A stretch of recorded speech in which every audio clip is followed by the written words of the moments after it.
All right. Today, I want to talk about a sense of wonder, but it's also the Mother's Day weekend. So I am going to have some guests to talk about Mother's Day.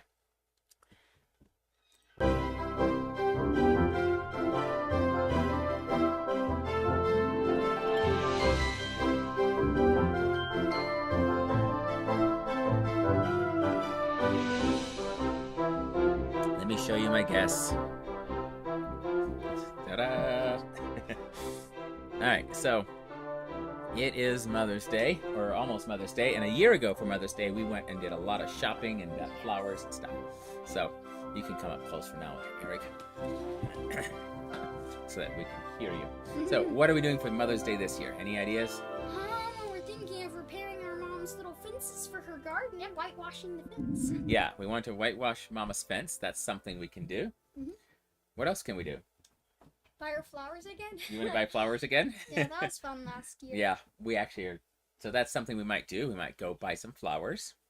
But we do need to help Mama's fence because her fence is falling apart. So in her little garden corner, the little white fence. Mm-hmm. So we will try to go repatch it and They're paint it. rotting in a few spots. Well, the paint just keeps falling off the little things. And if we can't fix it, we have to. try polyurethaning them, maybe. Well, maybe we just But, it just yeah. well, good paint will hold, but it's just wood and it gets wet. So Yeah. Yep. all right. So what else do you think about Mother's Day? Hug your mom a lot. Hug your mom a lot. Okay. Well, I hugged Mama last Time you 2 could. weeks ago.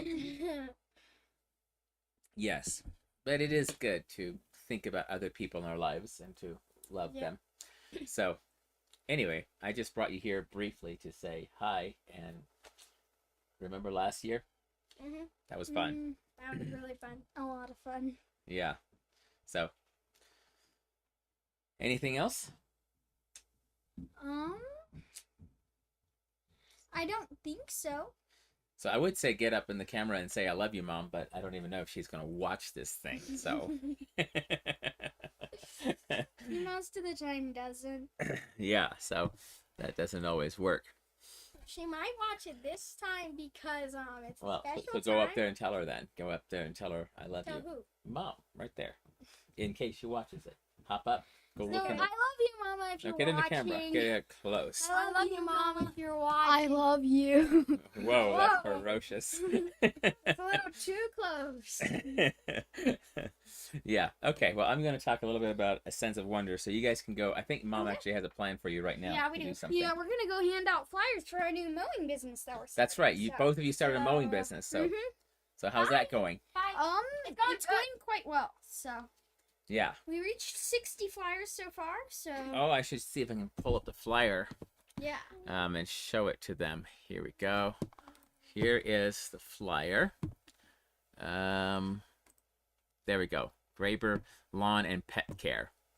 And it has Yep. Peter and Eric Graber with their Ryobi lawnmowers and stuff. So that's pretty cool. Yep. Good job, guys. Okay, so you're going to head out there. Yep. Yeah. So bye. All right. Bye, everybody. So we have with Mother's Day coming up, and we were buying flowers last year for it and doing all of that. I was thinking about the absolute busyness that mothers get into, and what happens for myself when I get super busy. One of the things that'll happen is I start feeling the drudgery of having to do the same things over and over and over again. I start finding that I feel rushed, and as if my life was not my own. I feel like I'm just rushing, always to the next thing, trying to meet all the requirements. And so sometimes I lose out on the wonder of life. And so without wonder, without that sense of like, wow, this is beautiful, or just the sense of wonder of even with the children of discovering new things, I can get very just tired. And almost, I finally identified the feeling of almost like a despair, where I am like, it feels a little bit hopeless. I'm doing the right things, and it is especially bad if I'm doing the things that I actually love to do, and I should be enjoying this, but I'm not. what's wrong. And so I've gone through multiple seasons in my life where I've suddenly, either because I overcommitted or just because of life happening, where I would suddenly feel like my life was not my own, my calendar was not my own, and I was just being forced and rushed through. And then I would go through, well, what do I do to fix it? And so in my life, the way I go about fixing it is to take time. And so, for instance, over here on this desk, I have my Bible, and I like to take time in the mornings to just read a bit and think a bit quietly. Um, Different from studying, which I also study at that desk, so that sometimes gets tricky. I like to study when I study to prepare for a message. That is different than when I'm by myself, just saying, all right, Lord, here I am. And part of the question I'm asking at that time is, who am I? Who are you, Lord? Why did you make me? Why am I here? And just kind of asking those deep questions. But I need something of an answer on some of those just to live. Like, I have to have some sort of purpose. Who am I? What am I doing? And what I've discovered is I love being able to accomplish things in life. And much of my work is long-term work where I can't go and finish it in a day. It takes me, it's long-term. And so it's going to be days, weeks, months, sometimes years before I know, was that successful? Did I finish it? Is it good? And so if I have no immediate feedback, if I have nothing going, okay, this is good, you've done well here, that can be very difficult for me. And so I don't know if you ever deal with this. And so the reason I'm talking about a sense of wonder is because as I'm going through that, one of the things I'll start identifying is I need a little bit of time. I need time. I want time with my boys. I want time with my wife. I want time to just breathe. I want to watch a sunrise. I want to sit and look at a sunset. And what I'm saying is I want to appreciate the little things that happen every day, repeatedly, but I want to appreciate them. And I'm feeling as if I don't even have time to appreciate them. You know, when the eclipse was happening, we did not take the time to drive down into totality because the place we were going to go, we were concerned may or may not be, be covered with clouds that day, overcast. And so I was at work, but I brought the little glasses along so that I could look and see, because we got about 75% totality here. And I just remembered the previous time when we drove up to Nebraska for totality, and how in that moment, going through that whole time when the moon entirely covered the sun and we were in that totality, there was such a sense of wonder that hit me, that just we serve an awesome God who created such a beautiful place of order, and the fact that the moon is just the right size to cover that and can do that, that is so cool. And so I remember having that sense of awe at that time. And so I like taking the time, whether it's listening to water flowing through a river or a brook, whether it's seeing the birds in the trees, whether it's, and a lot of these, there's a verse in How Great Thou Art, this song, that talks about the birds, the river, all the different sounds. And then the response out of that is, how great thou art, to the Lord. And it's so true when we take that time, a sense of wonder. So when my faith struggles, sometimes it's because I haven't made the space for the sense of wonder. And so I was remembering this morning something that my friend Ora J. Ish told me once. He said how back when they were still Amish and we're right at that time of decision, will we follow Jesus? Will we stay Amish? What will we do?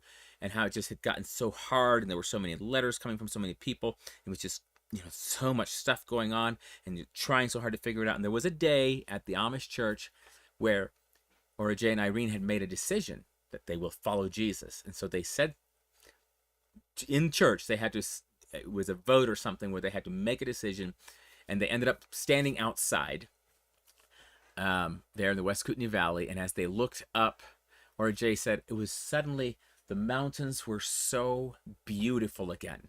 Like he knew he lived in a place that was beautiful, but for months it had just been so much going on that he just hadn't seen or appreciated the beauty. But that day, there was space. And the reason there was space is because he had made a decision. And when he made that decision, he said, I'm going to follow Jesus. I'm not going to worry about what the Amish do. Well, there was a lot of heartache still to come, but he had made a decision, and there was that created space for him to see the creation of his creator. And the way he talked about how beautiful the mountains were, I've often been reminded of that because I live in a place where the mountains are so beautiful. And I get to, when I drive places, a lot of times if I'm going in the afternoon, I see the sunset out to the west on the mountains. So beautiful.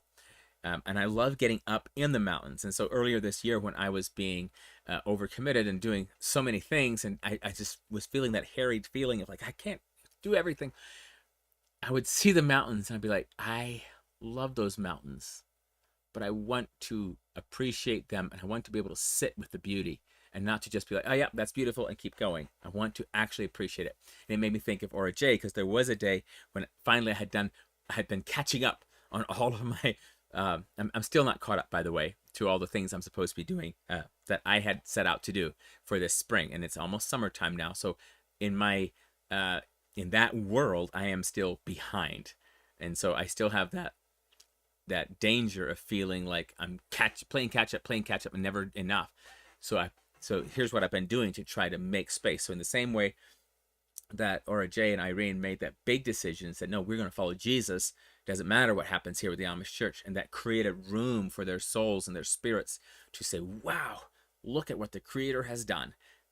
In the same way, I can take a moment back here in the mornings and say, I'm going to first make sure that I am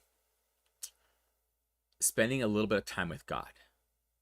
Because in a world where I haven't done anything else, where I'm unable to complete things because my projects are so long, sometimes reading a complete chapter is a really big deal. So I read a complete chapter. Well, I did that. I read a chapter. Sometimes I read a whole book. If it's one of the smaller epistles or one of the smaller prophets, I'll just read through something. But now I've done something. And so that helps me. And the fact of having done something and completed it is almost more important to me sometimes than the other. How much did you get out of it? Well, I was not trying to get something out of it. I was trying to make room, to make space, to say, yep, my relationship with God and my Creator is important. So I'm going to make space for it. And so when I do make space, I say, yep, that was good. So this is Saturday. And Saturdays at our house, there's so many things that need to be done. And so sometimes I feel like a Saturday is almost harder than a regular weekday because I have so many things that need to be done. And I think, oh, I can do this, I can do that, I can do all these things. Well, then next thing you know, it's Saturday evening, and I'm like, oh, I didn't finish any of them, or I only did one thing. And so I have been having to learn how to be more realistic in how I plan things in order to be better equipped to have space for a sense of wonder. My coffee mug. I didn't tell you the story of this coffee mug. So I have Boyer's coffee in here, which, by the way, I was over at Ridgeview Baptist Church in Wheat Ridge last week. And as I was sitting in Pastor Riley's office, he told me how Mr. Boyer, who started the Boyer's Coffee Company, when he himself was retiring, he gave his desk to Pastor Riley, and it's over at Ridgeview Baptist Church. And so the desk is designed in such a way that there's the regular desk where he can sit, and then on the other side of the desk, there's another little outjutting of a little table where 4 people can sit opposite each other. So it's a great pastor's desk because people can come in, he can come over and sit by them, and he can go back over there and be working. Anyway, he has Mr. Boyer's, the coffee guy's desk there, and Mr. Boyer used to come and pray with him. Now, Mr. Riley has been in ministry for 57 years, so that's pretty impressive.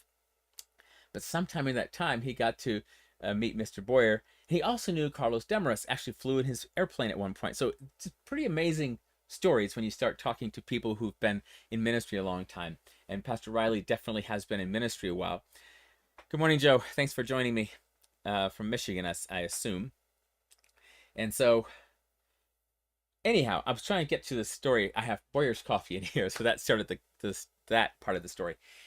The mug I got from my cousin Susan. So I was at my cousin Lucy's house, and as one does, I was digging through her cabinets looking for a mug. I was trying to, and there she had quite a few unique and interesting mugs. I was trying to find one to make a cup of coffee that morning, and Susan came in and saw what I was doing. She said, "Are you looking for a mug?" She said, "Hold on a second." And she ran out to the car and she came back in and said, "I have the perfect mug for you." And so she gave me this mug.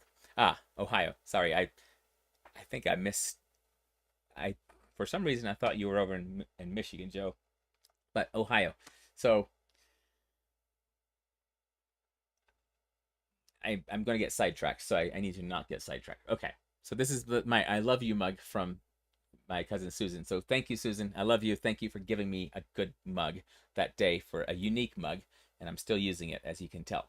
So I have Boyer's Coffee in here, and Boyer's Coffee Company was started by a believer, a Christian man, and then I have my I love you mug from my cousin Susan. So going back to a sense of wonder, even those moments. One of the reasons why I like making my own coffee and grinding the beans is it causes me to stop everything else I'm doing and just focus on this for a moment. And so I have the electric grinder now that I use a lot. It's easy, but I still also have my hand grinders. And so sometimes I on purpose want to just take the time with the hand grinders because I want to slow down enough, because half of the sense of wonder is this time and space to be able to appreciate what is in my life. And so I can on purpose do things to slow me down. Hey, Thomas, is this the Orthodox Resurrection Day? I think it is, isn't it?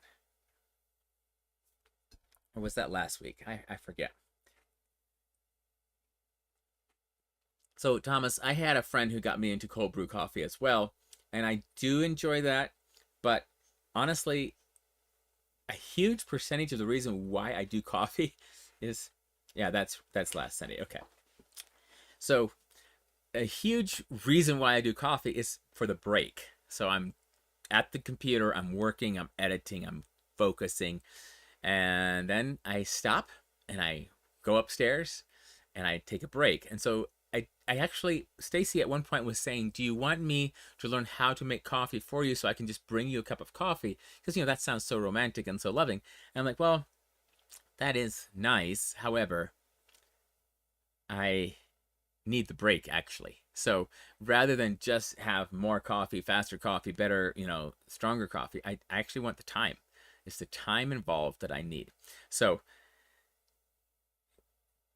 when I personally have found my faith wearing thin is that, oh, my stop and go traffic. That's well, okay, so in stop and go traffic, you can actually see, you're right, Thomas, you can see humans, you can see what other people are going through, you can see what's going around you, and if you're at all out in the countryside or wherever where you can see any kind of nature, it's pretty cool too.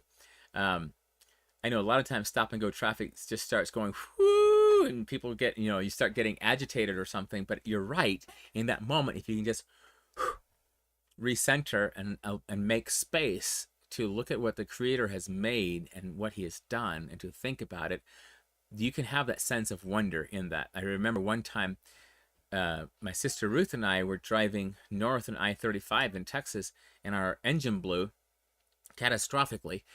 Literally blew a rod out the bottom of the engine, and because of where we were, she ended up pulling the car into the middle median because of all the traffic that was happening.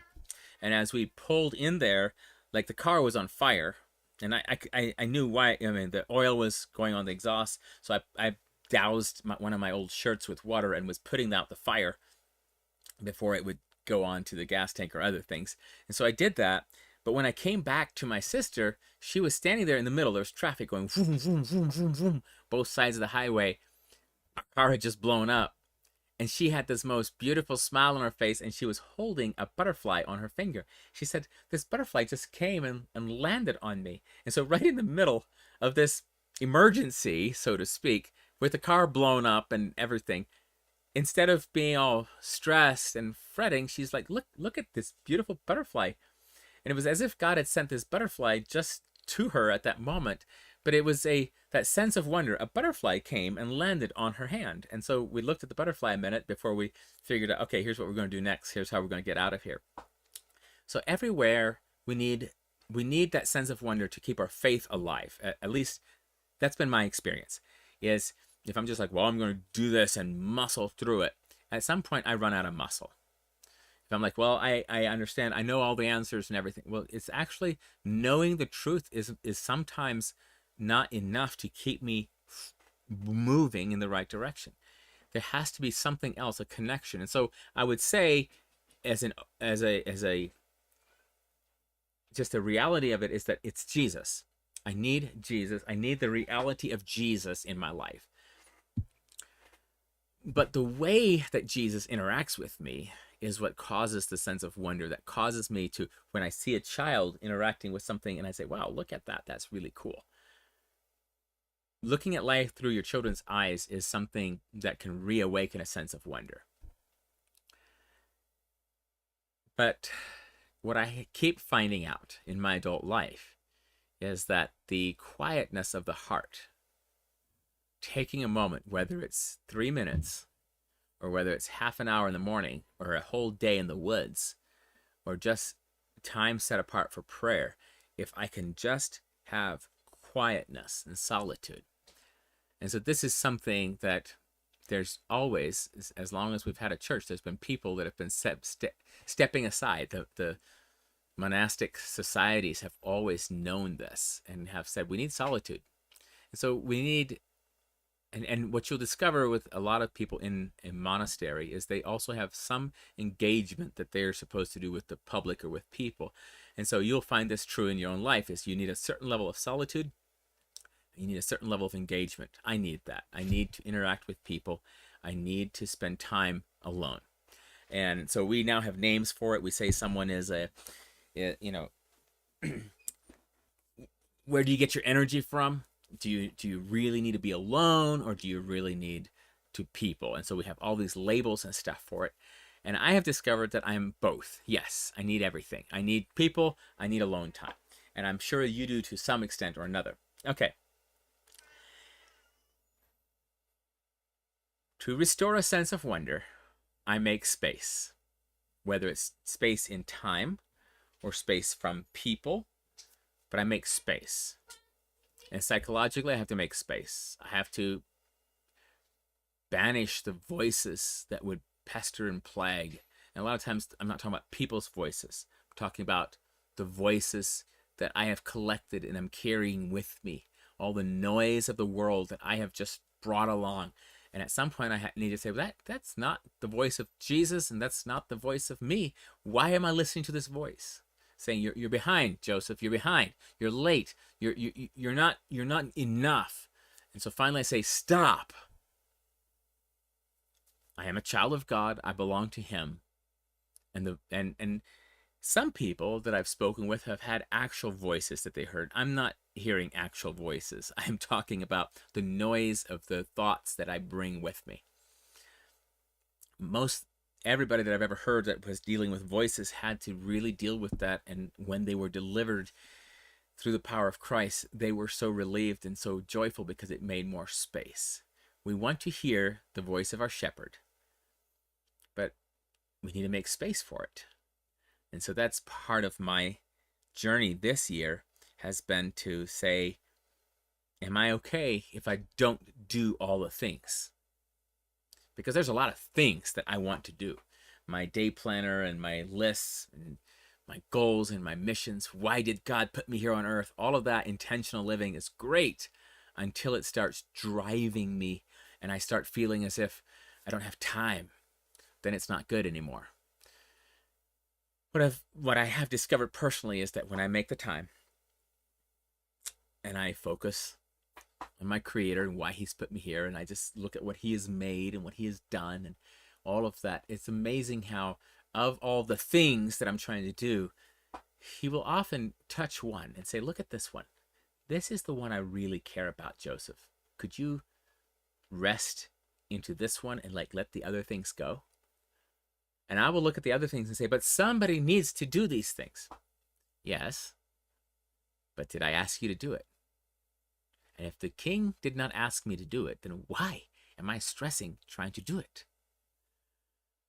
I don't know, but that keeps happening to me, where I will suddenly be picking up things and trying to do all these things that are not mine to do. And so for me, the space away from people, the space with enough time, is helpful to refocus. Now, also in that, I need space with people. I need space with my wife, time. I need space and time with my boys. I need space and time with other believers. Hey, Susanna, thanks for joining in. How's college going? I guess you're on spring break already, I suppose. Although I will tell you this, you stand a good chance of learning more this summer after college than you did the whole year of college. Just not this stuff necessarily, but life and just practical things of walking with God. Well, we'll be in Texas next week. The week after, we'll be in Bryan. So maybe we can catch up then. That would be fun. Anyway, I was talking about maintaining a sense of wonder. And for me, it might be something different. Your process might look a little different. But for me, maintaining a sense of wonder is making room in my schedule for wonder, making room in all the things that I'm listening to. And so, for instance, I sometimes when I'm working, I will wear the earbuds so I can listen to either a podcast or music, or recently it's just, well, actually for the last year or so, it's a lot of times I will listen to the Bible for a couple hours, and then I'll listen to music for a couple of hours, and then I just take them out because I want silence for the rest of the day. And so then I can hear what's going on around me. Morning, Levi. Thanks for joining from Kentucky. So last night were the Northern Lights. A lot of my friends saw Northern Lights from their places. I mean, some people as far south as Texas saw more Northern Lights. Stacy and I went outside. We're in the city too much here in Denver, where it was too much noise from here. So the most we saw was a slight pink tint to the night sky, but we couldn't really see anything. But one of the things Stacy has wanted to do forever is go see the Northern Lights. And so I could just say, whatever, it's just Northern. No, the Creator made something beautiful on purpose for us to appreciate. And so I want to make space and time to go see that, because I want to maintain and cultivate that sense of wonder. And so that's why we went to see the totality that in Nebraska the other year, and things like that. I want to take the time, and it helps sometimes to enjoy it with someone else, to stand together and say, look at that, see what God has done. And I imagine our Creator doing that with Adam and Eve in the garden, where they walk in the cool of the day and they get to something, and he looks down at Adam and sees Adam's expression as he sees something for the first time. That journey of discovery is one that our King wants to go with us on. He wants to walk with us, to lead us, and to show us things so that we can have a perpetual state of wonder, which, by the way, Jesus Christ is our only perpetual wonder in that way. I have spent time in the woods enough to know that even in the woods, there comes a time where I'm like, I need to go, whether it's because of hunger or because of rain or snow. I need something different. This is not working. I'm going to have to do something. And so it changes into a sense. And so the only way that I am able to maintain a more or less perpetual state of wonder is to understand that the Creator has made all of these things for His purposes, and to see His purposes through them. But I will say that creation itself is the closest thing to perpetual wonder that we will experience here on earth. So that when I say the creation, I mean us, people and things. But in my faith, walking with the Creator is the thing that should inspire awe and wonder. And when I find that instead my faith is making me full of oughts, I ought to be doing this, I ought to do that, I need to finish this, I've got to get that ready, it's time for a break, to make room for wonder. God is good. Jesus Christ is the center of our faith, and He is perpetual wonder and awe for us. We can walk with Him all the days of our life, and all the days of eternity, and there's always more to be discovered about Jesus. So make room today for wonder, whether it is go out and smell the lilacs. I love smelling the lilacs this time of year. Whether it's taking the time with a little kid, whatever it is, make room for wonder. That's my coffee talk for today. I really appreciate you guys. Blessings, and I will see you all next week.